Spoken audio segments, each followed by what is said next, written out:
Bonjour à tous, merci pour la confiance, merci à tous ceux qui se sont abonnés sur notre chaîne, comme j'aime souvent vous dire que c'est la meilleure façon de nous soutenir. Merci aussi à tous ceux qui continuent de liker, commenter, partager nos vidéos, qui nous envoient souvent des super likes.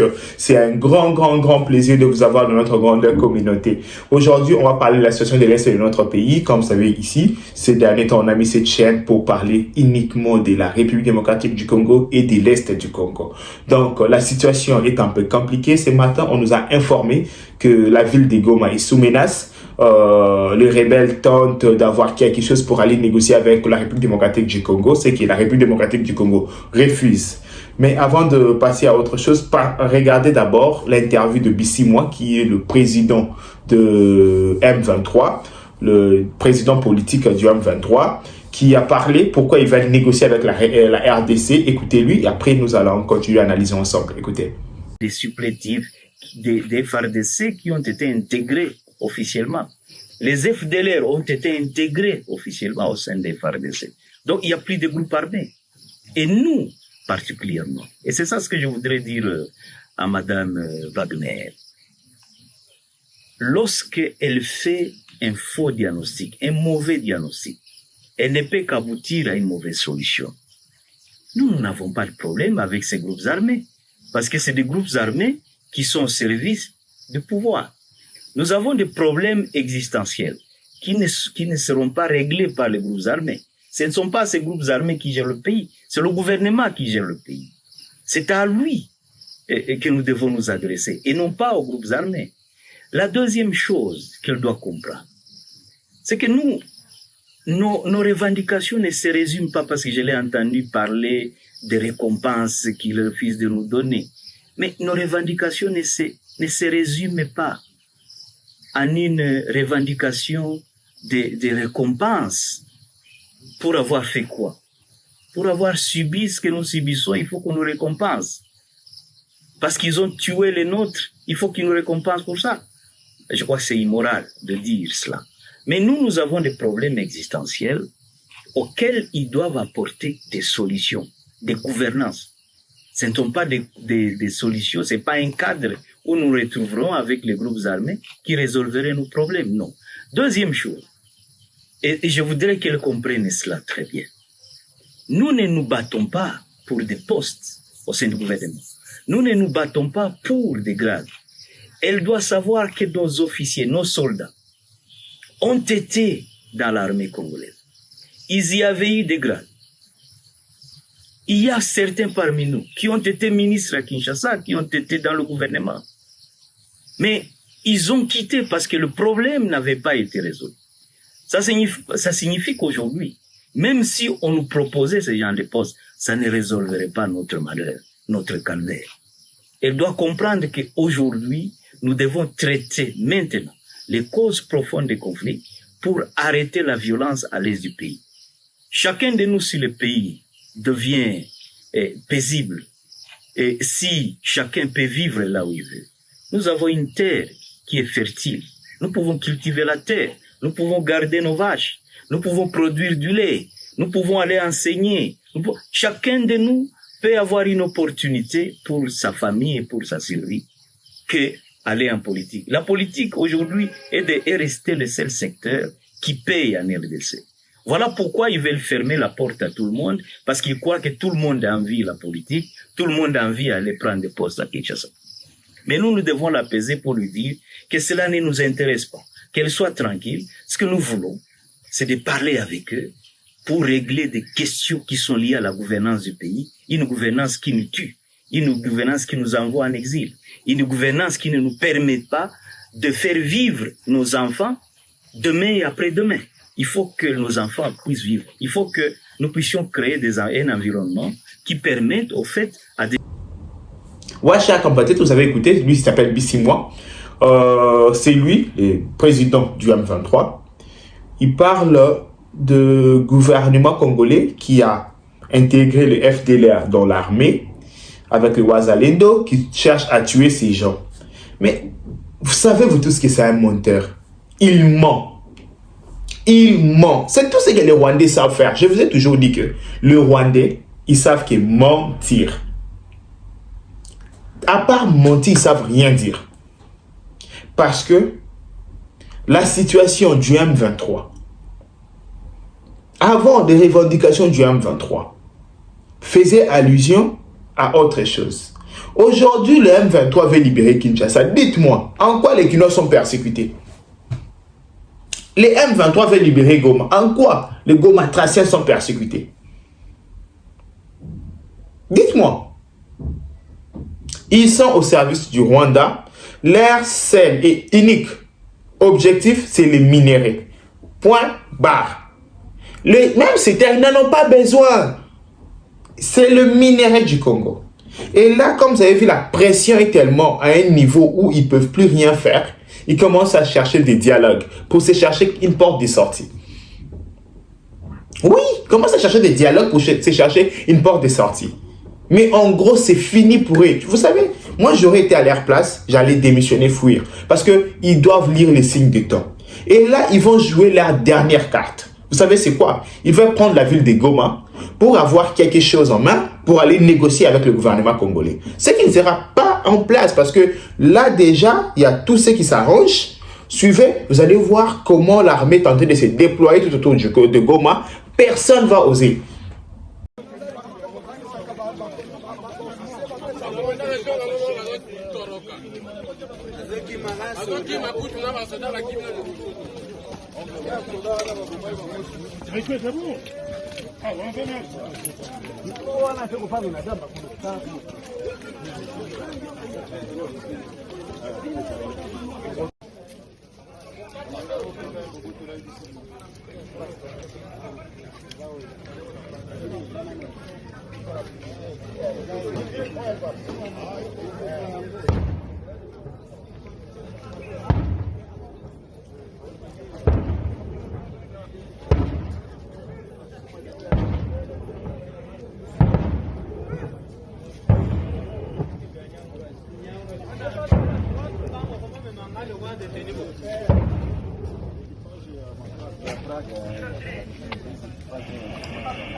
L'armée se déploie tout autour de Goma.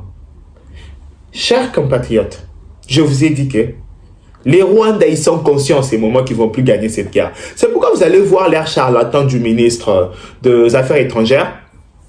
Il passe maintenant partout dans tous les chaînes de télévision. Suivez tous les chaînes, vous allez le voir. Ils savent que c'est fini. C'est fini pour eux. Hier, les États-Unis ont pris notre part au Conseil de sécurité. Il a fustigé quelque chose. La dame, elle dit, mais elle ne comprend pas pourquoi les pays européens n'arrivent pas à dire que c'est le Rwanda qui agresse la République démocratique du Congo. Il faut appeler les chats par son nom. Ça, c'est l'envoyé spécial des États-Unis d'Amérique à l'ONU. Donc, c'est la parole des États-Unis d'Amérique à l'ONU. Elle dit, elle n'arrive pas à comprendre que les Européens et d'autres pays n'arrivent pas à comprendre ça. Avec 4000 hommes sur terrain, avec des moyens sophistiqués. Pourquoi vous n'arrivez pas à comprendre ça? Et là, suivez d'abord, suivez l'interview et puis on se revoit juste après. Pour le renouvellement du mandat de la MONUSCO pour 1 an. Nous remercions la France et le Mozambique pour les efforts qu'ils ont déployés en ce sens. Cette résolution soutient la demande de la RDC qui a demandé à bénéficier d'une approche plus souple et plus graduelle dans le retrait de la MONUSCO. Nous espérons pouvoir justement examiner les plans qui seront échafaudés pour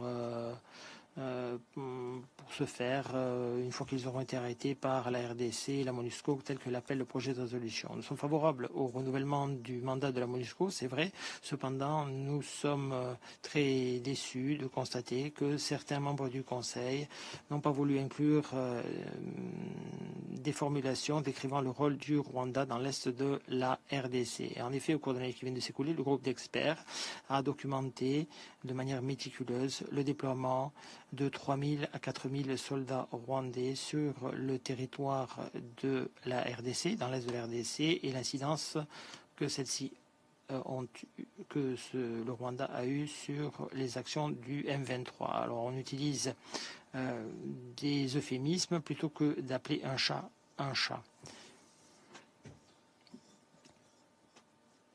En effet, nous devons prendre acte de la situation sur le terrain.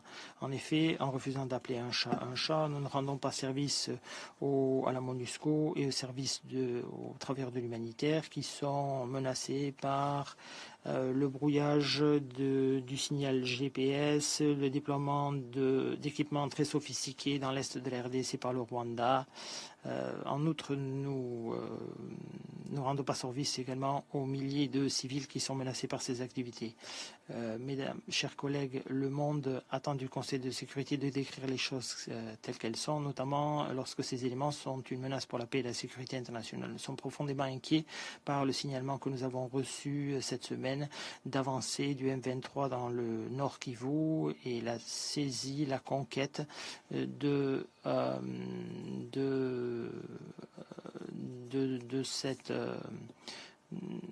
la conquête de nouveaux territoires qui est soutenue par les forces de défense rwandaises.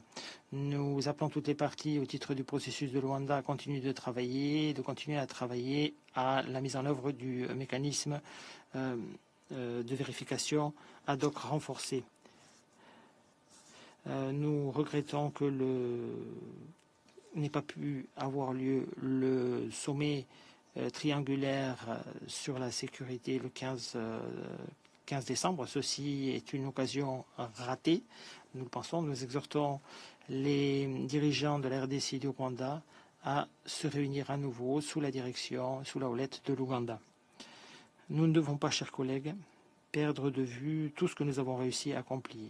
Grâce au travail d'arrache-pied du Angola, le RDC, le Rwanda et leurs partenaires internationaux, nous avons engrangé des jalons importants depuis le mois de juillet par la signature d'un accord de cessez-le-feu entre le Rwanda et la RDC et la mise en place du mécanisme de vérification ad hoc renforcé dirigé par l'Angola, qui est censé surveiller l'application du cessez-le-feu. Des efforts sont en cours pour favoriser le retrait des forces démocratiques de libération du Rwanda, des FDLR, pour que le soutien des forces de défense rwandaises cesse au M23. Tous les efforts sont déployés pour jeter les graines d'une paix durable. Ne laissons pas passer cette chance qui nous est offerte maintenant. Ok, vous avez suivi? La dame, elle dit quoi? La dame, elle dit être choquée. Comme moi, je suis aussi choqué chaque jour ici. Chaque jour, je suis choqué de voir que personne dans l'Union européenne ou dans d'autres pays de grandes puissances a ce courage de dénoncer ces problèmes avec tant de force. Mais ils attendent quand la RDC un jour va attaquer pour dénoncer, pour parler du droit. Mais là maintenant, quand les Congolais sont égorgés, quand les Congolais sont tués, quand nos femmes sont violées, personne n'en parle. Alors, personne n'en parle. Quand on va répliquer, les gens vont nous dire pourquoi ces répliques n'est pas à la proportion et tout. Ici, j'appelle le peuple congolais à la vigilance. Nos amis de Goma, nos amis de Sud Kivu, coopérez avec l'armée, c'est votre armée. Je vous appelle à la vigilance. Soutenons notre armée. C'est la seule façon qu'on peut se libérer de ces gens. Et le M23 le Rwandais savent que c'est fini pour eux.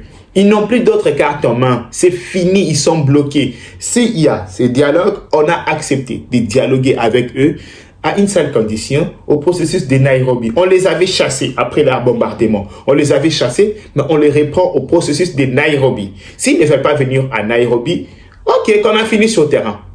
C'est tout ce que je peux vous dire. Qu'on a fini sur le terrain. Et faites confiance à votre armée, tout ira mieux. Nos FARDC, nos vaillants soldats, ils sont capables de tout faire pour protéger notre pays. Faites confiance. C'est tout ce que je peux vous demander. Merci beaucoup. C'était ça notre petite interview. Le soir, on va encore se revoir parce qu'on fait l'analyse globale de la situation. Merci beaucoup. Bye bye.